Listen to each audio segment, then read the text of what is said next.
dostlar, necəsiniz? Yaxşısınız? Ümid edirəm, yaxşısınız.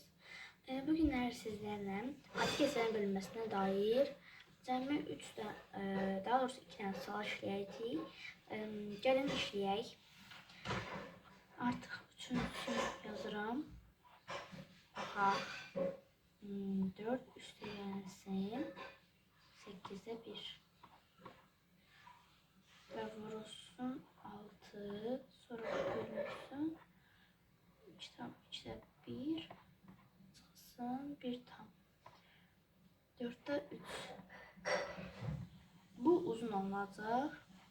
Bilinir. Öncədən həmişə mötərizəni həll edirik. Vurmada, kənarda vurmada olsa belə. Öncədən mötərizəni həll edirik. Bunu yəqin ki, hər biriniz bilirsiniz. Mötərizəni həll edirik və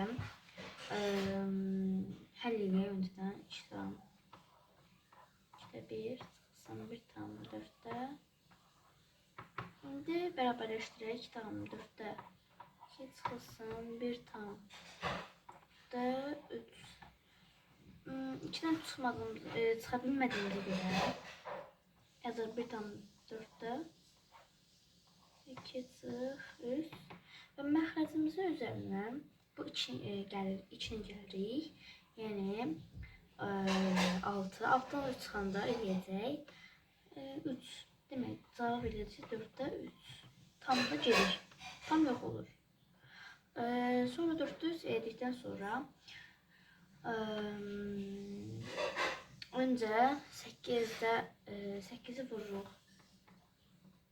8'e 1'i vururuq 6'ya. Eləyəcək 8'de 6. Sonra 8'de 6'ını da bölürük 4'te 3'e eləyəcək 8'de 6 vurulsun 3'te 4. Gəlin hər ikisini ixtisar bıraq 2 1 1 2. Demək 2'de 2. Yəni 1 tam. İndi sonra 4'ün üzərinə də 1 tam gələcək, eləyəcək 5. Yəni cavabımız bu misalın cavabı eləyəcək 5.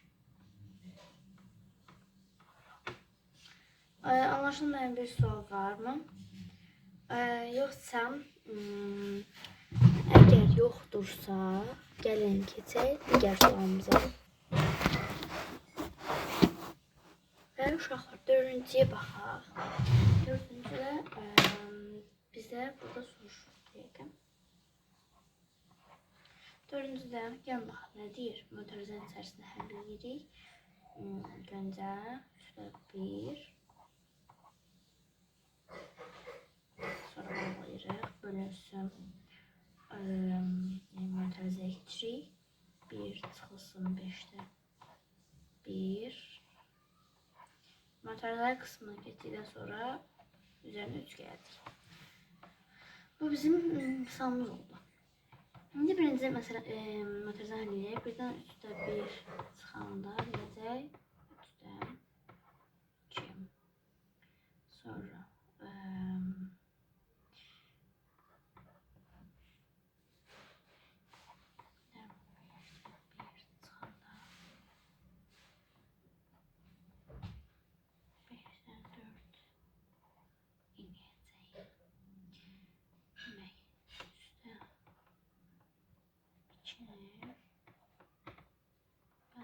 5'te 4'ten gidi.